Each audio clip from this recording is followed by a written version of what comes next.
where am I at with JunkPunchero? Da, da, da, da. I have this. 3 buttons at the bottom just for testing purposes. The first one spawns a room. Boom. I've got a few different rooms set up, but again, testing. It's just easier to keep using this one because it's exactly the way I would expect a default room to look. Spawn player. Boop.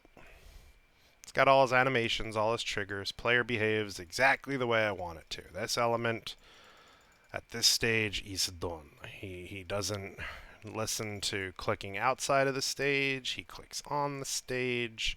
He wibble wobbles when he walks. Perfect. Spawn a slime. Blip, blip. Player still walks around the stage. Nothing happens with the slime. The slime is not acting to player input. Clicky. See how it says too far? I made that. So what's happening here in code is where's my code? Make this happen. Alright, so what's happening is click a button, interpreting a target. Alright. We're shooting a ray. We're shooting a ray from the camera, which is like, imagine you're looking through a lens to wherever your button clicks. That's our ray. And the game's basically, or the player's basically saying, oh, what is this? What is this? Assuming it hits something, because things with colliders are all things right now. So as long as this has a collider, we'll call it a hitbox, but that's not an accurate term, and it won't be in a minute when I start using hitbox. Alright, so we hit a thing that has a thing. Assuming that it is an entity, so it's immediately going to check and say, alright, the shit you just hit, does it have entity behavior on it? If it does, then, oh, that's something that needs things to happen to it. And it's not you, because I don't want you to attack you. It's going to then say, alright, how far are you from me? What are you? I'm gonna hit you. So it attacks the thing. Otherwise, it's creating a focus point that we move to. That's the only real difference between a player and any other entity, which is why this script is nice and tight and small and short and glorious.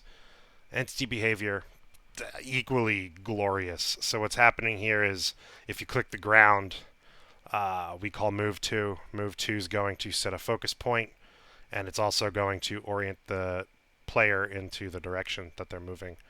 I plan on changing that because of nav mesh stuff, but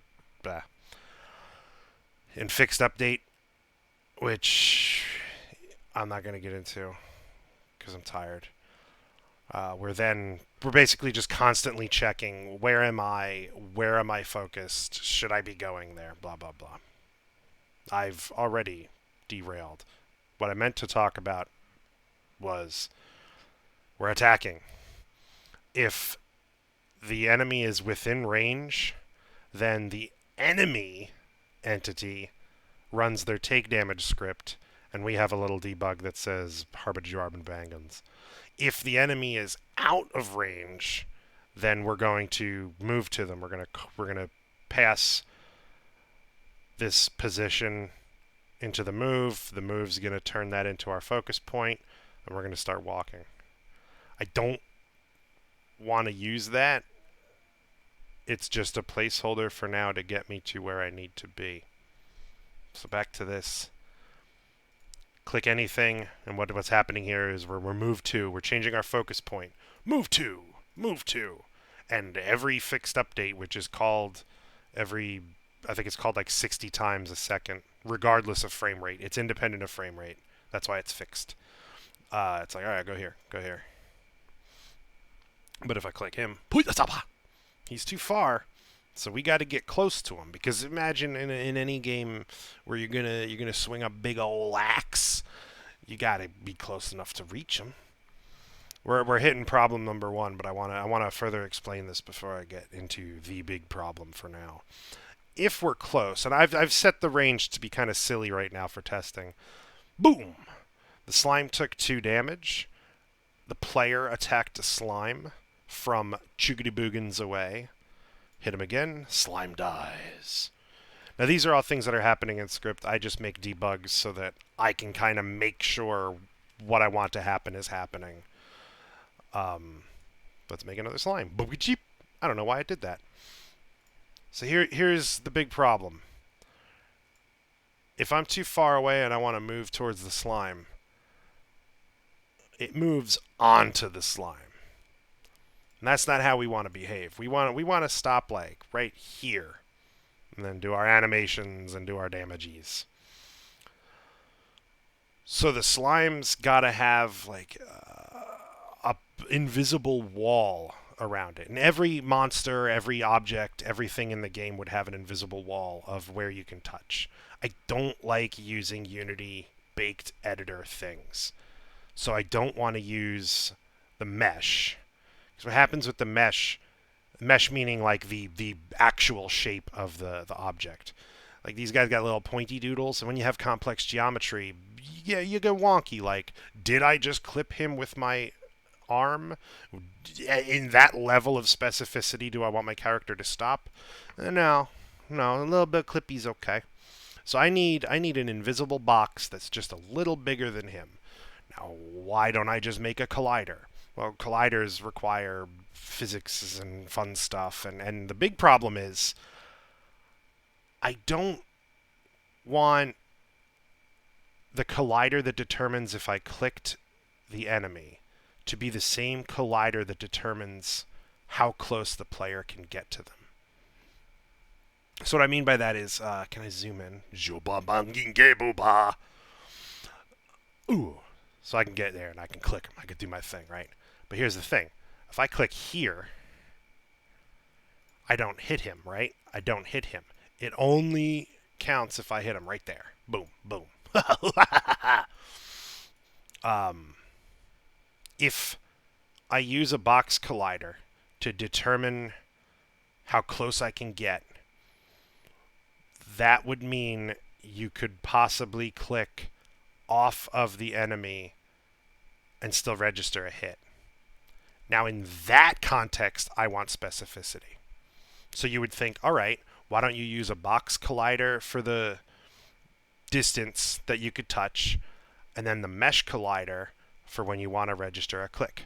Well, here's the problem. Game objects cannot use more than one type of collider. You can have 30 box colliders, but you can't have a box and a sphere or a box and a mesh, which is stupid because a box is a mesh. But I digress. It's not a primitive.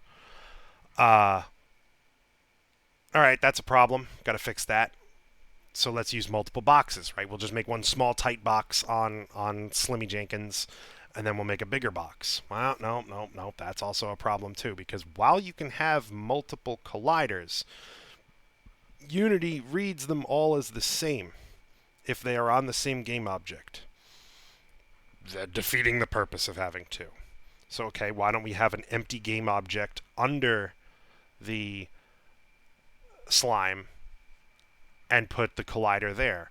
Well, now we're running into a problem where, like, we have child objects that have colliders and certain script behaviors can't interact with children of a game object, and it just becomes more of an issue. And this is exactly why I don't like using baked Unity editor stuff. Ugh, it's so frustrating. So what am I doing here? I need 3 boxes on every entity. And depending on the model and the character and the behavior, those boxes are going to change. I need what in fighting games is called the push box. That's the box that stops me from walking through him. I need the hurt box. That's determining that I clicked him. And I need the hit box when I'm doing something that is projectile related. The projectile's got to be able to register that it touches the enemy's hurt box. Ugh, why is this an issue? Well, colliders rely on another mono behavior baked in thing. I keep saying Unity baked in thing. What I'm referring to is mono behavior. Mono behavior is a library of various tools and utilities that is used by Unity to interact with certain objects. I get annoyed using a lot of baked in mono behavior stuff because it never quite does what you want it to do. Um, they use something called triggers and tags. I don't like tags. I don't like triggers. Um, Problem with a trigger being once it registers that something has triggered it, that's the end without getting real wonky with the code. Um, I'm having a horrible brain fart. It's that time of the night where the old meds aren't doing what they're supposed to do. Yeah, so I'm just going to stop talking then. Why am I pushing this? Boop, boop, boop, beep, beep. Oh, no, no, no. The whole point of this video that's not 10 minutes long. I wanted to remind myself what the problems here are. I can't use these traditional colliders with triggers because like every object with a collider is going to be responsible for on trigger enters, and that's a lot of calculations going on at unnecessary points. It's boxes on the same object are hitting the other object. It's just a pain. So my task now, the reason I'm making my little diary is I've got to figure out how to implement this push, hurt, hit design without using Unity's collider trigger tag system. Boop. Oh, I didn't stop recording. Boop.